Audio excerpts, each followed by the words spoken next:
আসসালামু আলাইকুম। ক্রিয়েটিভ থিঙ্কিংয়ে আপনাদের সবাইকে স্বাগত জানাচ্ছি। আমি রিফাত ফারজানা। আজকে আপনাদের আমি তৈরি করে দেখাবো নকশি কাঁথার ডিজাইন। চলুন নকশি কাঁথার ডিজাইন করা পদ্ধতিটি দেখে নেই।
ভালো লেগে থাকলে প্লিজ আমার চ্যানেলটি সাবস্ক্রাইব করবেন আর ভিডিওটিতে লাইক কমেন্ট শেয়ার করে আমাকে আরও উৎসাহিত করবেন।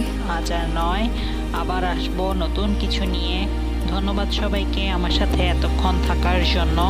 ভালো থাকবেন, সুস্থ থাকবেন। আল্লাহ হাফেজ।